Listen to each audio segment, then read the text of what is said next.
Hi, my name's Phil. I like talking about politics, and in this video I'd like to discuss the government's Rwanda Refugee scheme. Now, I'll be honest, I was not expecting to do a video on this week, but then I learned a new thing. This scheme doesn't actually really reduce the number of asylum seekers coming into Britain, because the deal we have with Rwanda means we take theirs in return.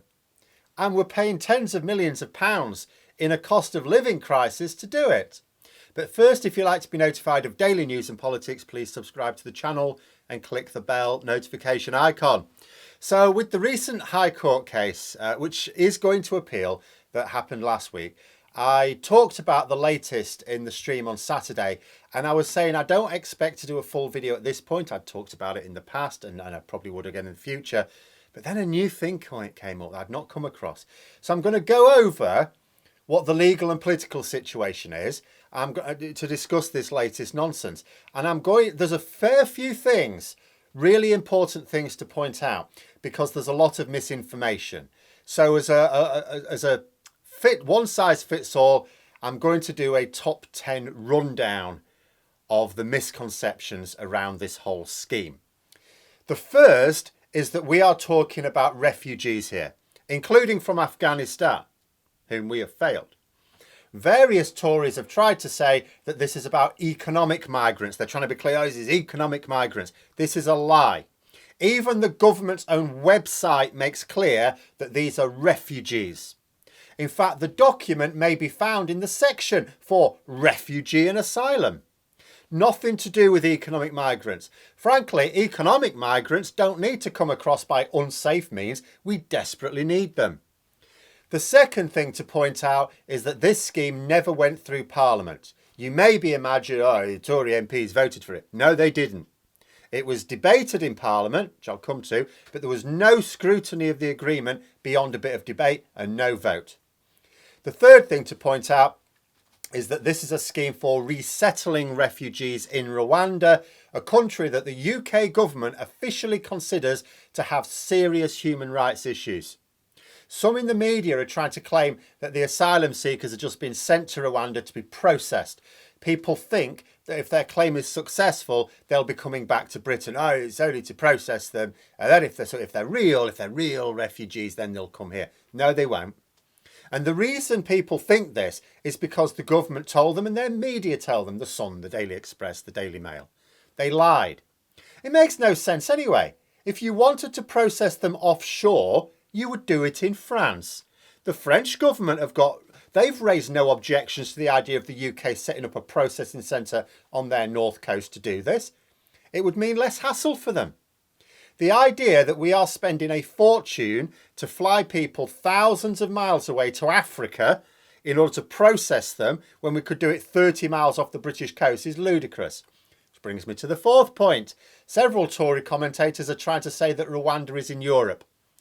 Instantly dismiss anything these cretins ever say again. If they cannot get something like that right, they have nothing of value to say on any matter. Fifth, the government claimed that their scheme was legal and that UNHCR, the UN Refugee Commission, was fully on board with their plans. During the court case last week, UNHCR basically said that this was a load of rubbish. So the government lied to Parliament about that as well. Priti Patel has lied to Parliament. Sixth, various commentators are engaged in a bit of doublespeak here. You'll see them saying that Rwanda is this marvellous place and we shouldn't complain because those refugees or economic migrants, depending on the bullshit merchant, will have the time of their life over there. Oh, send me to Rwanda, it looks fantastic. But then you point out that this scheme is only going to resettle a few people. And then they say, it doesn't matter about the numbers. The plan is to dissuade other people making the journey to Britain. Well, how does it do that? Well, if they hear that we're going to be packing them off to Rwanda, then they'll want to go somewhere else. And it's just like, well, first of all, they're not going to hear that because they're fleeing terror and war. They're not keeping up with the latest British news, you know what I mean? But also, you've just said that Rwanda is amazing and they love it over there. All right, yeah. 7. Another bit of rubbish from these people is that we're full. Our population density is not all that high. and we take in very few refugees compared to other European countries. They also try and claim that asylum seekers should claim asylum in the first safe country they land. This is not true. It's not true legally, but it'd make no practical sense. How does that work? They're only saying this because they know Britain is located nowhere near sources of major political turmoil. Quite frankly, the only country that's going to hell in a handbasket anywhere near us is us. They know that we're never going to need to accept refugees from any of our immediate neighbours. But it's ridiculous to suggest that countries next door to politically buggered countries should have to deal with all of their refugees. That's why the law states that they can make their asylum claim wherever they like. These people also say that genuine asylum seekers would come via safe routes and that their scheme is designed to tackle the people traffickers. There are no safe routes. Ministers in Parliament have had to admit that they've shut the safe routes down. They don't exist. In fact, it's shutting those safe routes down that means people smugglers have a trade to ply in the first place. You know, if we set up centres to process asylum claims in various countries that refugees might pass through on the way, then people smugglers would have nothing to do because we'd be doing the job for them. That's how you break them. But these people are either just dim or they know it and just want someone else to deal with the problem. 8, speaking of which, for those who think we should be able to redistribute asylum seekers, just because they all come here, doesn't mean we should all accept them. You know, there should be some redistribution. We used to do that. We used to be part of the common European asylum system. This allowed for some refugees seeking asylum in the UK to be moved elsewhere in Europe if we were attracting a higher number than was reasonable, you know, as appropriate. We chose to leave it. In fact, specifically, the bigots moaning about refugees are the ones who chose to leave it. Well done. 9th misconception is that the court case that was heard last week and that the government won is a ruling that means the government scheme is legal. It's not the case. That's not what the court case was for. The court case was not a judicial review into the scheme. Something like that would be complex and take much longer. The case was purely in seeking injunctions to stop the refugees, the specific refugees who were due to be transported to Rwanda this week, from doing so against their will. You know, I've seen a few human rights lawyers saying it's not actually uncommon for the government to win the first case and then lose the appeal. We may see the same thing here. In fact, Boris Johnson was talking about it on an interview this morning. It was put to him, there might only be a handful of people actually on that plane. Is it really worth the expense? But the case was not about the scheme itself, only about whether the transportation of these specific individuals should go ahead this week. And the 10th misconception, and this is the big one, and I did not know about this until yesterday, have to confess. I'd not read the details of the government's agreement with Rwanda. I'll post a link in the comments below.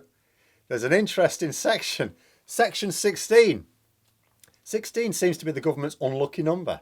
They think Article 16 of the Northern Ireland Protocol lets them do whatever they like. It does not.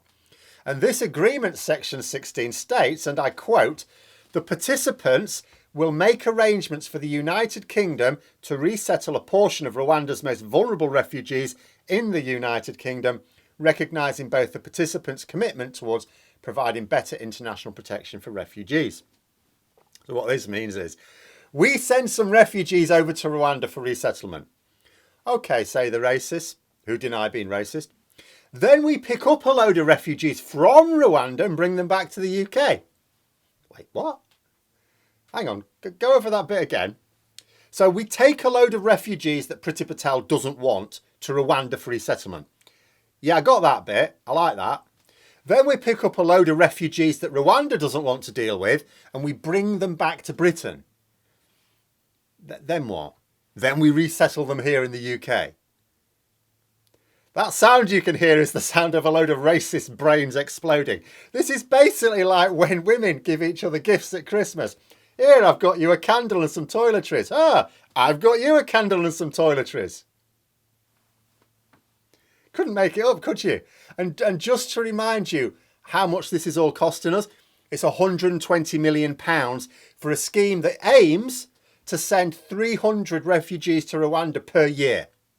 And then you just bring a load back to settle in the UK from Rwanda. Now, it would be quite hilarious if they did this. Arguably, this would save a bit of money if they did this. I don't think this is actually how it's going to work. But you can almost imagine it's like, okay, so you put a few dozen Rwandan a few dozen refugees on a plane for Rwanda, right? They don't want to go, but they're being made to go. Then you get them off at the other end, and then a load come back from Rwanda on the same plane. That would save money, but that would be particularly ridiculous. I don't think they'll do that. But they might as well. I mean, so many things to unpick here. We're only planning on sending 300 refugees to Rwanda a year with this scheme.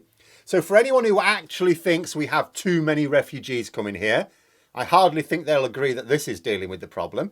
It's costing us £120 million in a cost of living crisis. And to put the tin lid on it, we're just bringing more back from Rwanda anyway. We could just process the refugees who want to claim asylum in Britain, either because they have family here or they can speak the language, and save ourselves the stupid amount of money. Absolute insanity. But those are my thoughts. Let me know yours in the comments below. Hope you found the video interesting. If you did, please click the like button if you'd like to support the channel further, the join button for memberships, and until next time, I'll see you later.